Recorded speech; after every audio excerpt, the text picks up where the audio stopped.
एक देश एक चुनाव की चर्चा एक बार फिर जोरों पर है। संसद के शीतकालीन सत्र में 17 नवंबर को केंद्रीय मंत्री अर्जुन राम मेघवाल ने लोकसभा के पटल पर एक देश एक चुनाव के लिए 129वां संविधान संशोधन विधेयक पेश किया। इस विधेयक पर कई घंटों तक बहस हुई। लोकसभा में 269 सांसदों ने संसद द्वारा इस पर विचार विमर्श करने के लिए मतदान किया, जबकि 198 सांसदों ने विरोध में वोट डाला। इसके बाद विधेयक को जेपीसी में व्यापक विचार के लिए भेजने पर सहमति बनी। मगर सवाल ये कि आखिर जेपीसी होता क्या है जिसके पास ये बिल भेजा गया है। दरअसल संयुक्त समिति या फिर जेपीसी की संरचना, जिसमें राज्यसभा के सांसद भी शामिल होंगे, उसे ओम बिरला अगले 48 घंटों में फाइनल करेंगे। ये समय सीमा इस मायने में और भी ज्यादा खास हो जाती है क्योंकि संसद का ये सत्र शुक्रवार को खत्म हो रहा है। यदि किसी समिति का नाम और कार्यभार तय नहीं किया जाता है तो विधेयक खत्म हो जाता है और उसे अगले सत्र में फिर से पेश किया जाएगा। हालांकि इस बीच सूत्रों की माने तो संयुक्त संसदीय समिति यानी कि जेपीसी में अधिकतम 31 सांसद होने की संभावना है। जेपीसी में हर एक पार्टी को उसके पक्ष के सांसदों के आधार पर कितनी सीटें मिलेंगी, इसको लेकर अभी तक कोई जानकारी सामने नहीं आई है। हालांकि उम्मीद है कि लोकसभा में सबसे बड़ी पार्टी के रूप में सत्तारूढ़ भारतीय जनता पार्टी निश्चित रूप से बहुमत हासिल करेगी और समिति की अध्यक्षता भी करेगी।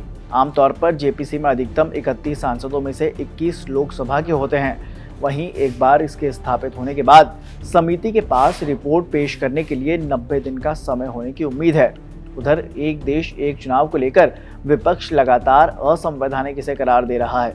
इसी पर निशाना साधते हुए मोदी सरकार में केंद्रीय मंत्री चिराग पासवान ने विपक्ष से सवाल किया कि वो बताए कि ये बिल कैसे संघवाद के खिलाफ है। उन्होंने विपक्ष पर झूठ बोलने और जनता को गुमराह करने का भी आरोप लगाया। जेपीसी पर बोलते हुए चिराग ने क्या कहा, वो भी सुनिए। आज गृह मंत्री जी ने इस बात को सार्वजनिक किया और उस दिन उस कैबिनेट की बैठक में मैं खुद भी वहां पे मौजूद था और उस दिन प्रधानमंत्री जी ने जब इसको कैबिनेट में टेबल किया गया तो उसके बाद उनका मत था ये, और उन्होंने इस बात का सुझाव कैबिनेट में ही रखा था कि वो चाहते हैं कि इस पे एक विस्तृत चर्चा होनी चाहिए क्योंकि ये विषय इतना गंभीर है और पूरे देश से जुड़ा हुआ ये विषय है, तो इसमें हर राजनीतिक दल को अपनी बात रखने का मौका मिले।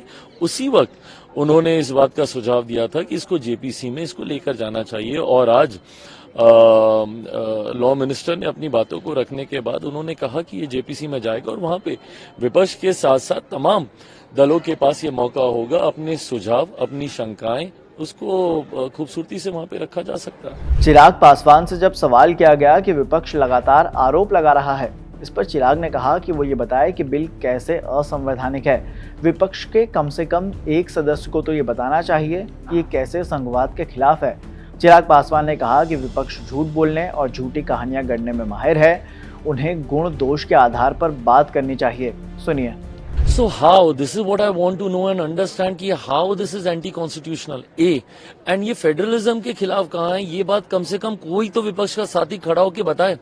इतने दिन से सिर्फ ये लोग एक रट्टा मार के हर कोई बोले जा रहा है कि संघीय ढांचे के खिलाफ है, संघीय ढांचे के खिलाफ है, संघीय ढांचे के खिलाफ है। कैसे है ये संघीय ढांचे के खिलाफ, ये बताएं तो। कौन से संघीय ढांचे पर प्रहार हो रहा है अगर देश में एक साथ चुनाव हो रहे हैं? आजादी के बाद लगभग 1.5-2 दशक तक एक ही साथ चुनाव होते थे, उस वक्त कौन सा संघीय ढांचे के ऊपर प्रहार कर लिया गया?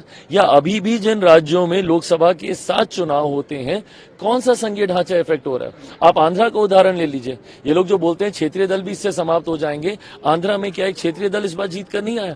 टीडीपी ने जितना बड़ा बहुमत हासिल किया, मुझे लगता है वो अपने में एक ऐतिहासिक बहुमत है, जहां पे लोकसभा के साथ विधानसभा के चुनाव करा गए।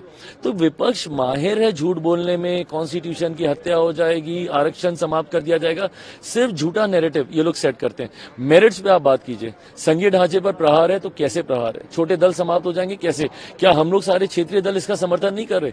जनता दल यूनाइटेड इसका समर्थन कर रही है, टीडीपी इसका समर्थन कर रही है, मेरी पार्टी इसका समर्थन कर रही है, शिवसेना इसका समर्थन कर रही है, तमाम दल तो इसका समर्थन कर रहे हैं।